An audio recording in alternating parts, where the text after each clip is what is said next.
Okay, good morning, good afternoon, and good evening to some of you. Welcome to this keynote presentation on domain blocking and locking. Before we start, I'd just like to introduce a little bit of housekeeping. In this webinar system, you can use the chat window to submit questions, and Stuart will answer those questions at the end, assuming we have sufficient time. If not, we will be posting the answers in this webinar, which you can revisit using the same link after the webinar is closed. Also, at certain parts in the presentation, you'll see a participant poll question come up. Please do click on the answer that suits you most, and you will see the responses from everybody aggregated at the end of the presentation as well. So without further ado, I would like to introduce my colleague Stuart Fuller, who is the head of the Brand Services Division of CentralNIC. CentralNIC's Brand Services Division includes BrandShelter, which is a specialist corporate domain management and brand protection company. Stuart himself is a highly experienced domain services professional. He joined the company after about 11 years at domain name retailing corporate domain name management and brand protection firm NetNames, which was formerly known as Group MBT, where he was responsible for the commercial operations for the group. His earlier career was in the telecoms industry with cable and wireless and other leading companies. And I think it's fair to say that Stuart has a significant experience both at policy and at operational level in brand protection and corporate domain name management. So without further ado, I'd like to hand over to Stuart, and he will take you through the presentation. Thank you. Great, thanks, Andy. One of the first rules about presenting on camera is just to make sure that what you're wearing doesn't cause anybody to have any psychotic incidents. And I forgot that, and apologies, because I can see myself on camera and my lovely shirt that seems to dance around in the light. So very shortly, I'm actually going to go off camera so that we won't distract anybody by that. But then I'll come back on camera at the end to answer any questions. Thanks again. And as Andy said, we're going to cover in the next 30-45 minutes a little bit of an overview about domain security, especially in terms of blocking and locking. Next. So what I'd first like to do is to really introduce BrandShelter and where we sit, because the CentralNIC Group is quite a large company today. We have roughly 40 million domain names under management.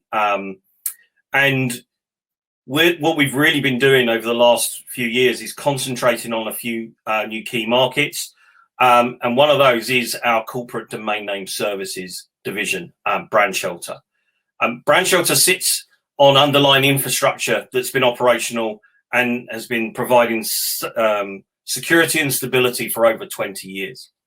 We partner with some of the leading providers of supporting products. So in terms of SSLs, we work very closely with Sectico and Digicert, for instance.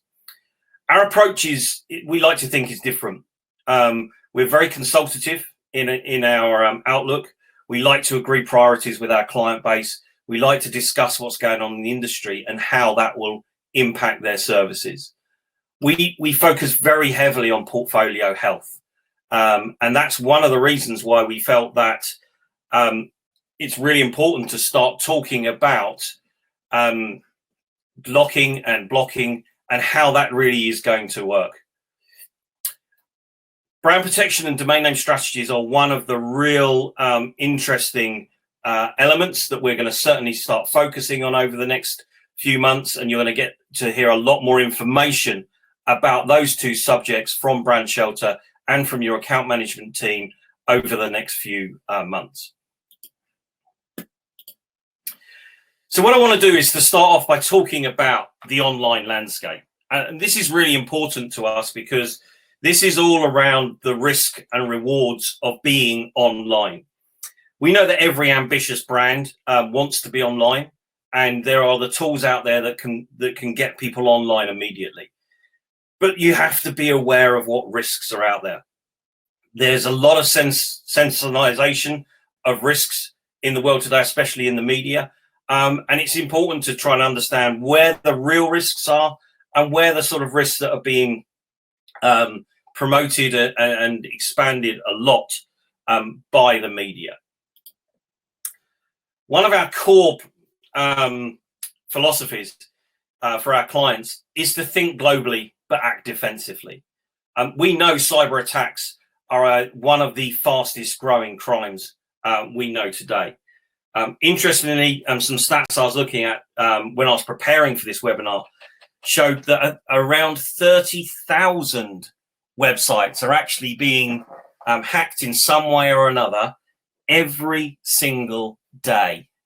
And that is just an amazing, amazing fact. There was a Gallup poll that was carried out in the US in 2018, where 71% of the people who responded were worried about hacks and their personal details being hacked or their business being hacked. The interesting thing about that is that was double that of people who were worried about being personally attacked. So what we've seen is the digital environment becomes so important and so crucial to people that we really need to start thinking about how can we start mitigating some of those risks. We know that there's a major increase in cyber squatting and typo squatting, and we can see a 26% increase in domain disputes since 2010, and that just continues to rise constantly. And we also know from our own experience the cost of recovering domain names. One of the services we offer under BrandShelter is the ability to try and recover domain names that have been dropped or have not been renewed properly. And we know that approximately the cost of that is around 500 times the cost of a standard domain name registration. This leads us on to sort of the brand protection strategy. And we believe this starts with the protection of domain names and trademarks. So the two areas that we're going to cover in this presentation: domain locking. So locking prevents that unauthorized access of or accidental changes to critical digital assets like domain names. Domain blocking ensures that keywords and trademark terms are protected. So let's go ahead and let's understand what we're dealing with. So let's first look at domain locking. Some of the headlines that when I was doing some research over the last couple of days, I found these are common. We're seeing this more and more, how these are being reported in the media. So the New York Times, it was a Brazilian bank was hacked. CoinCheck, so a Bitcoin company, Microsoft, the .grtld have all been subject to some kind of incidents over the last few years.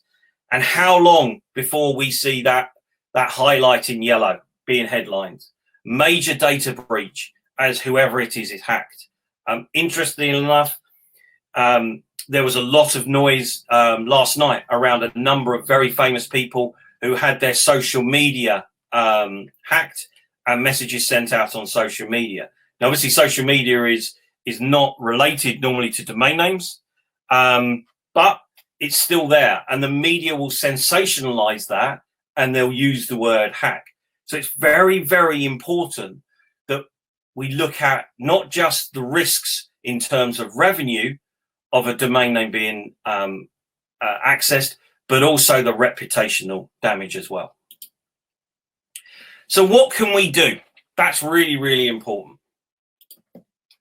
Brand holders have three options available to you. And these are three options to mitigate the risks of somebody else controlling your domains. The first one is to educate your customers, and especially educate your staff, because most of the exploits that happen these days happen through social engineering. They happen because people are able to exploit individuals within organizations to reveal passwords, to reveal usernames, to reveal system credentials. The second one is to hope that the authorities are able to invest more in trying to stop cybercrime, and when they do find the perpetrators, to really look at punishments that ensure that it's a deterrent for others.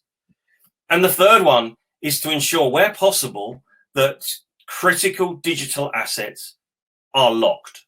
And that, again, is really important, because we know that these exploits will continue to happen. We saw Marriott a few years ago. Around 500 million users' data were accessed. We know Cosmos Bank in India, again, multiple millions that cost them. And an interesting fact for you, when we're starting to talk about exploits and things like that, the first ever hack happened over 100 years ago. It happened with when the Italian Marconi, the father of the radio, was going to transmit some messages via Morse code, and someone managed to overtake the frequency and actually started typing out the word rats numerous occasions. So that's just an interesting little piece of trivia. I think you'll see that we've now got a poll running around domain locking. So if you can engage in that, that will be fantastic.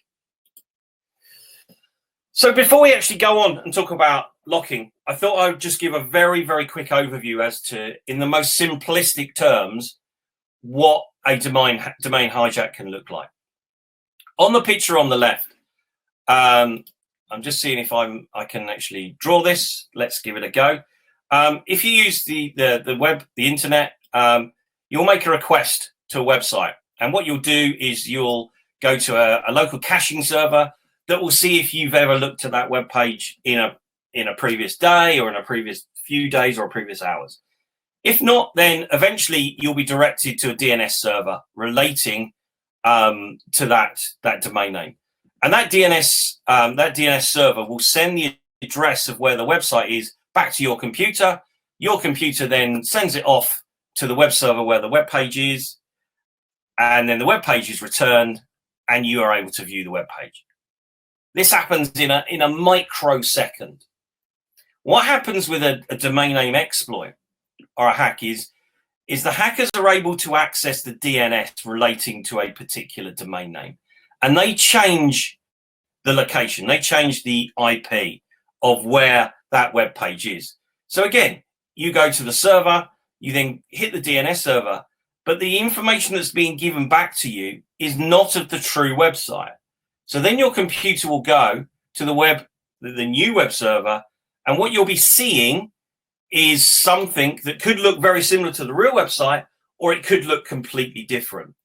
There's been many instances where the exploit is actually designed for the user to then be giving financial information or personal information, which of course then just cycles back down here to the miscreants, who are able to use that data as and how they want.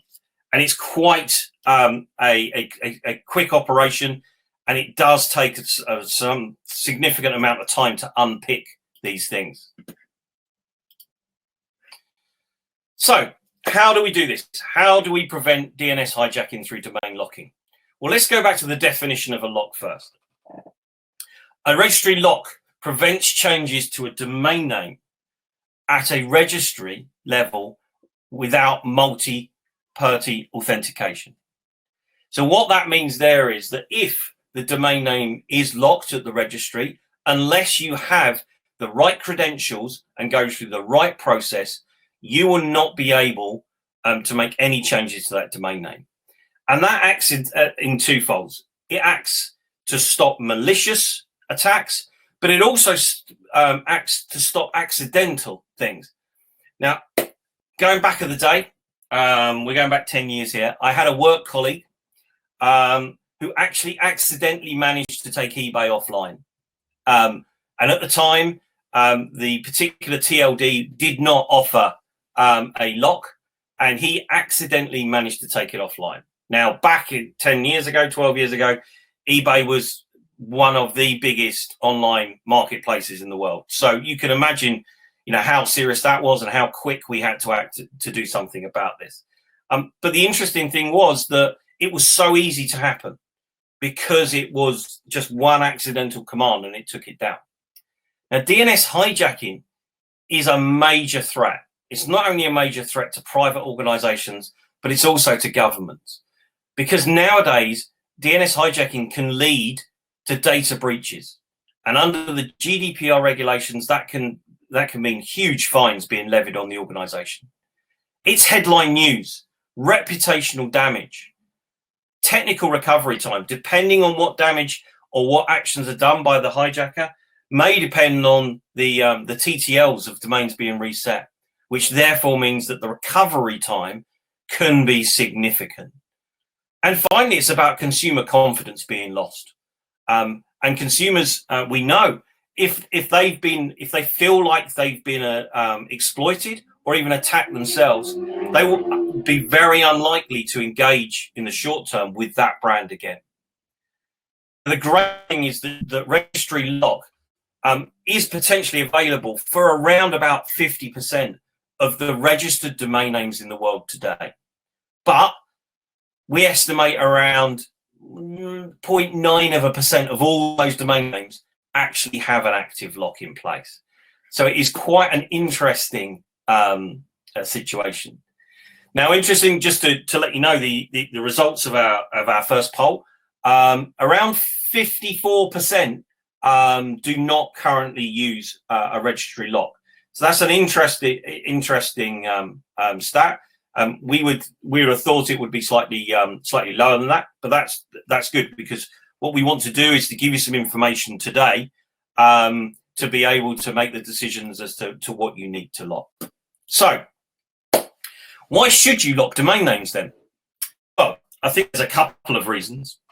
The first is it protects value.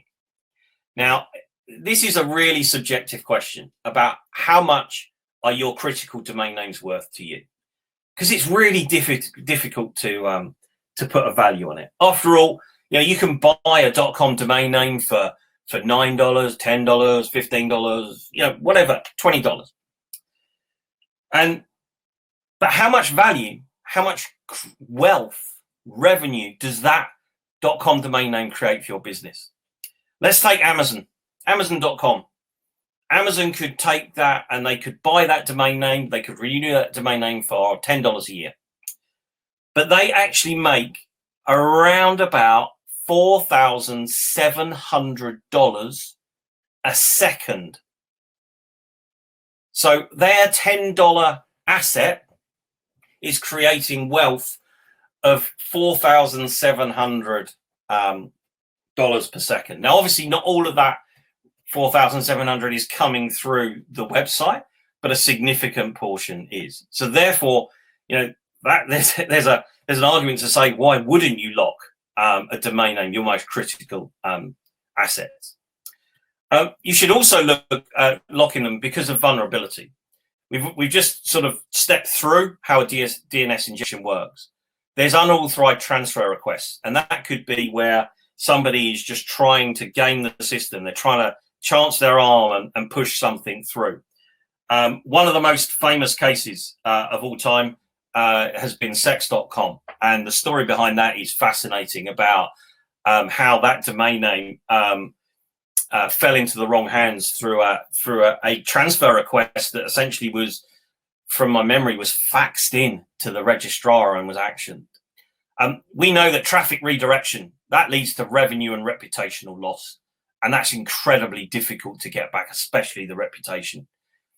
We already spoke about data loss and what that could be in terms of GDPR and the fines, and also about staff being vulnerable to social engineering.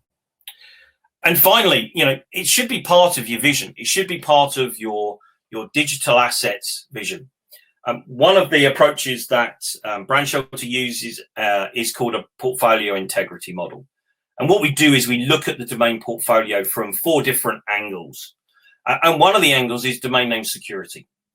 And what we do is we look at the names that are locked, the names that could be locked, and we look at SSLs and we look at DNS. And all of those really come together to provide domain name security. So to us, the reason why you'd lock domain names is because it is that front line on domain security, which essentially is protecting your brand. Now, here's an interesting one for you. Once COVID lockdown is over, any attendees on today's webinar, we will send you one of those padlocks. We have them in our office in the US, and we will send everyone an actual BrandShelter lock. But in terms of coverage, what can you lock today, and what can you lock through BrandShelter? You can lock the CentralNIC domain names. So a lot of the CentralNIC registries provide registry locks. So things like .xyz, .security, .protection, they offer a registry lock. The most famous ones obviously belong to VeriSign. So they can lock com and net, and that equates to around 130 million domain names in itself. Affiliates have been relatively new in providing domain locks, but they have done that, and that's fantastic because that will then cover TLDs that they're offering as well. And then we have AFNIC with the French domains as well. Now there are some others. For anyone who has a presence in Australia, and that is a really important TLD to them, then Alder offer a lock. So is there on .uk from Nominet, and also .ie. And what we're finding at the moment is more and more registries are looking at implementing it. And the great thing as well is that there seems to be a standardization of approach. So security cleared personnel, just like we have at BrandShelter, they're the only ones that can add and remove a lock on behalf of a client. There's a multi-factor authentication process that uses not only just the registry, but the registrar and the registrant. So there's a full audited process. You can either order a registry lock through your account manager with BrandShelter, and they will auto renew because the lock isn't necessarily tied to the domain expiry. If a domain is unlocked, then it will auto relock after a set period. And we're working at the moment on the functionality that will enable you to actually set the locks up via a one-click setup in the BrandShelter portal. And that's something that we hope to have live by the end of this year. So one of the interesting questions that we're often asked is okay, so we know which locks can be locked, but what should we lock? And that's a really, really interesting question. And what I thought I'd do is just take the example of McDonald's. So McDonald's, obviously they would want to lock McDonald's in the TLDs that are available. But they also have other critical keywords, such as golden arches, brand names, McNuggets, McFlurry, Big Mac. Again, these are things that they really don't want to lose control over. And then marketing slogans such as I'm loving it. But also they may decide that they want to put sensitive or reputational names in there, such as the CEO, such as key personnel, and also high traffic names. So it could be that it's not necessarily a company name or a critical keyword, but there could be other high traffic domain names that they really, really want to have that lock in place for. And one of the questions we're often asked is, well, how can you tell if something is locked or not? Well, it's very easy. You can look on the WHOIS. And whilst the WHOIS post GDPR is a little bit like a cowboy town with the tumbleweeds flowing, one bit of information that will always be there is the status, the domain status. And if you see a status that uses server delete prohibited, server transfer prohibited, and server update prohibited, that means the domain is locked at the registry level. And that is the ultimate protection you can put in place for a domain name. So, domain locking. Let's go on and talk about domain blocking. Based on research conducted at Cambridge University, it rarely doesn't matter in what order the letters in a word are. The only important thing is that the first and last letter be in the right place. The rest can be a total mess, and you can still read it without many problems. This is because the human mind does not read every letter by itself, but the word as a whole and in the context of a sentence. Now that is read exactly as written on the screen there. It's an absolute jumble of words, but because we have something called typoglycemia, when we read the text, our mind specifically focuses on the first and last letter of a word, and it then works out what the existence of the expected characters should be, but not necessarily thinking about it in the right order. So this is brilliant ammunition for children at school who are doing their spelling. And the teachers will tell them it's very important that you learn how to spell. Well, you could actually get your children to go back and say, well, actually, it's not, because our brains are so clever that we can understand this stuff. Now, that is, it's pretty amazing. And every time you look at something like this, you think, well, how on earth does our minds work? How do our brains work? And this is the heart of one of the biggest issues and biggest threats we face, which is typo squatting. And this is why typo squatting is profitable for the cyber criminals, because they know our minds work by looking at that first and last letter. So therefore, they're able to register domains that include misspellings, knowing full well that we actually won't see the misspelling, and we could follow that and we could end up on another website. The second element that we need to consider here is homoglyphs. And a homoglyph is a character identical or nearly identical in appearance to another, but which differs in the meaning it represents and the language it is meant in.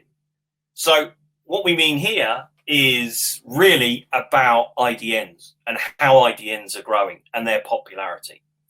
We know that IDNs, in terms of domain names, have grown by about 20% year on year for the last couple of years, especially in the Chinese market.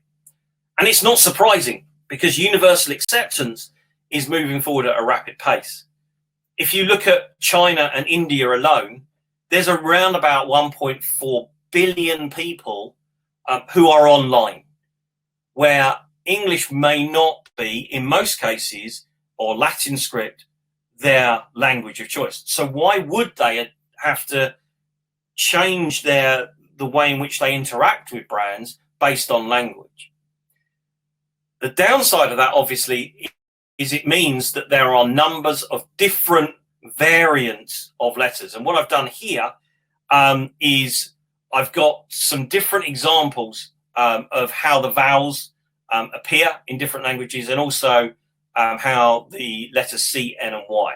Now, the interesting thing about this is that if you're sitting close to your screen, it's very easy for you to see the difference. But if you take a couple of steps back, those little slight variants on those letters, they become a little bit harder to see. And in fact, one of them in particular, so in I, if you go to the fourth letter to the right in I, that actually looks like an I. It's not an I. That is a small L.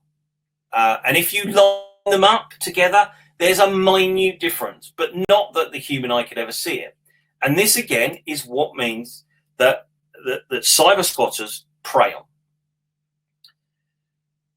This is really interesting, because when we start thinking about domain blocking, it starts to bring in some of the best defensive measures you can put on some of your most critical assets. And I think what we've done is, I think we may have launched another poll, which is going to be around blocking services and whether you use any at all. So what is domain blocking? Domain blocking protects trademark abuse by blocking the registration of matching domains from homoglyphs and impact of typoglycemia. It's cost effective, and we're going to come on to that quite soon, just how cost effective it is. It was first introduced by ICM Registry back in 2011 when they launched .xxx. And what they did was they created a blocking product that enabled brand holders to simply stop any registration of their keywords and their trademark terms on the XXX domain name. It's now available across more than 300 TLDs. And we would imagine when we eventually get round to the second round of new GTLDs, it will be an industry standard. Now, in most instances, it requires a trademark clearinghouse file to create a block.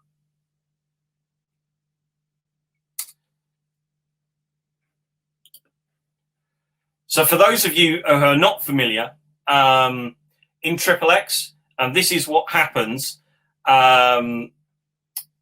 when you try and go to a domain that is blocked under XXX. It's very simple and it's very, very easy.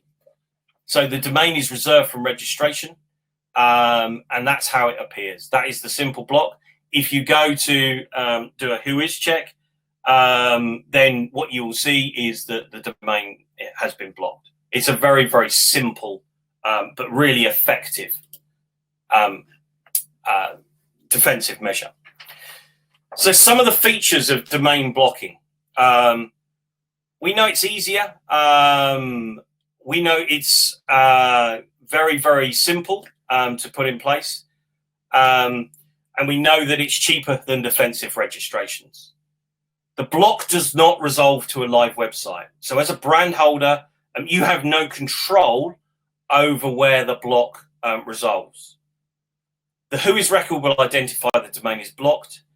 And what we're able to, what most of the providers today put in place is that there's multiple year terms, and there is this extended variant versions that will include some of those homoglyphs and confusable characters.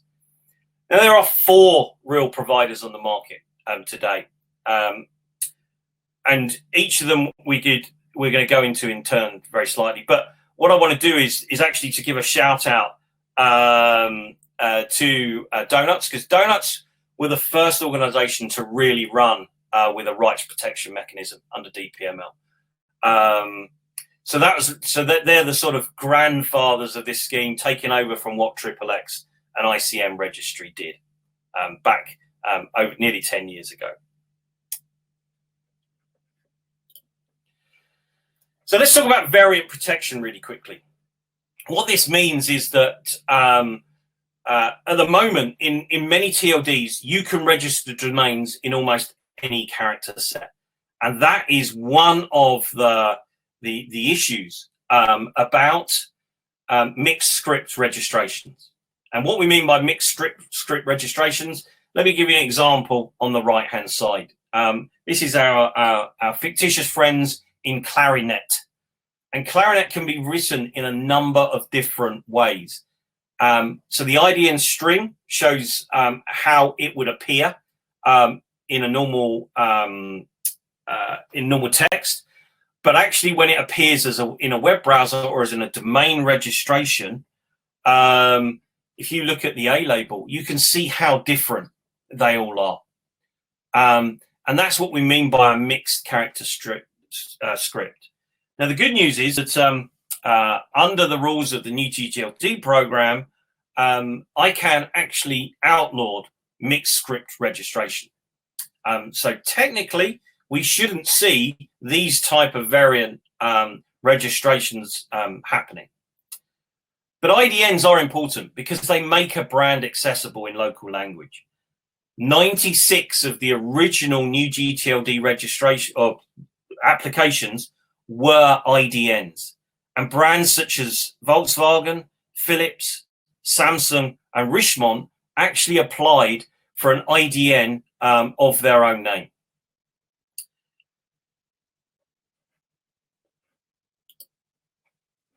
So let's go through these very quickly, just in the individual blocks available. So the adult block and the adult plus block. This covers .adult, .porn, .sex, and .xxx. The idea that that the registry Minds and Machines have followed through here is that many of the .xxx's, which were launched in 2011 and provided that fantastic ability to block trademarks, and more than 70,000 of them continue to be blocked, will come up for renewal in 2021. The adult block and the adult block plus will replace the .xxx blocks. Now, this has been really useful because what the registry are doing is they're now able to offer significantly more functionality than the existing XXX block. So it provides trademark holders with that cost-effective brand protection in those contentious adult-themed TLDs. So what are some of the additional features? It's very, very simple. You have it blocks all 4 of the TLDs across the adult block and the adult block plus. Premium names are blocked as well. And the blocking of domains when they become available is automatic. So if someone has a registration at the moment, an abusive registration in your brand name .adult, and they decide to release it, it will automatically be blocked. The interesting thing comes on the adult block plus, which is where the variants within the SND file held by the Trademark Clearinghouse can be used as a further blocking mechanism. And that also includes Unicode variant. So the adult block plus product, which includes unlimited labels, is available up to a 10-year period, is really seen as an industry standard product. So let's go on now and talk about donuts. As I say, donuts are sort of like they're the organization that really has driven this forward, and they offer their DPML and a DPML plus product. The really strong messaging from donuts is around the fact that they cover at the moment over 240 new TLDs. So really, really wide period. They can cover 3 labels. So you can have the actual trademark term and up to 3 other labels, and the blocks cannot be automatically overwritten. Interestingly, we've got 5 or 10-year blocks, and homograph protection is available. Just going back very quickly to the previous slide, I forgot to mention the poll was running, and around 50% of people, it's split exactly half and half, actually have existing XXX blocks. So the new adult block and how this is going to replace the XXX should be of interest to you guys, and something you can talk to your account manager about. So the final organisation that's offering blocking is the Uni Registry through their Uni Registry EPS and EPS Plus. They allow blocking in 23 TLDs on their platform. So there's some really interesting TLDs that they're running today. .game is very, very popular. .link is used by a lot of organisations, and .hosting, for obvious reason, is very popular in the tech world. Again, you have that option to block unlimited variants, including IDNs. It offers the free unblocking, and there are registration options up to 10 years. Now, what there isn't at the moment, which is a little bit disappointing, is one block that covers everything. Now, that's certainly, I would imagine, a way in which the industry will move forward into the second round. And they'll look at all or as many of the registry operators to come together and create a standard offering, because that's where the real sort of the strength is, the merit is in one community, and ensuring that customers and clients are kept secure and safe going forward. So really, why should brand holders use domain blocking? Well, because it's a comprehensive product. It really works. It's incredibly cost effective. To give you an idea, I did some rough calculations earlier, and you're looking at around about $2.50 for each mark under the adult block, and under donuts, it works out around $4 per domain per annum if you had the DPML Plus over 10 years across all of their TLDs. Now think of that $4 instead of the cost of a defensive registration. So there is a real cost benefit for organizations, because brand holders can quickly prevent the registration of thousands of domain names. And also it's about having that responsibility, as we said, cutting off the supply chain that cyber criminals utilize to leverage a brand. And name for name domain blocking is simply the most simplest and cost effective brand strategy out there. So really, I just wanted to summarize and thank you for your attention this afternoon. We've talked about locking being the cost effective preventative measure. It certainly is the most cost effective solution to prevent you and your customers from being victims of cyber crimes. Consider the value of your critical domain names.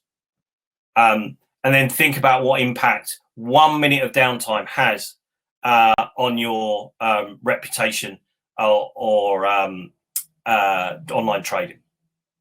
And then on domain blocking, it's about guarding your brand, not just about the counteracting the threats, but also having it as part of that brand protection strategy. It allows you to retain control over your digital assets and really take the adoption of domain blocking a little bit further. So with that, I wanted to thank you for your attention this afternoon. I'm just going to check to see if we have any questions. And I'll come back on camera. Hope not to give everyone a headache. Apologies. Thank you, Stuart. We do have some questions that have come in. So if you could do your best to answer them, that'd be fantastic. Okay. One of the questions which you did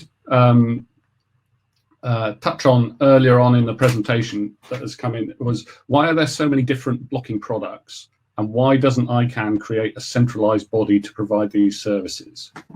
That's an interesting one, because I think that when the new GTLD program originally started, there was a call out for rights protection mechanisms, and it was hoped more registries would actually adopt something, and they haven't yet.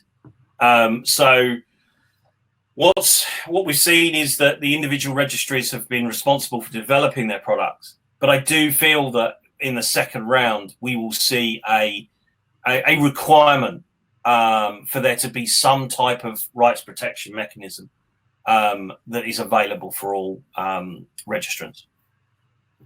Okay, thank you. And are there any other types of locks other than registry lock?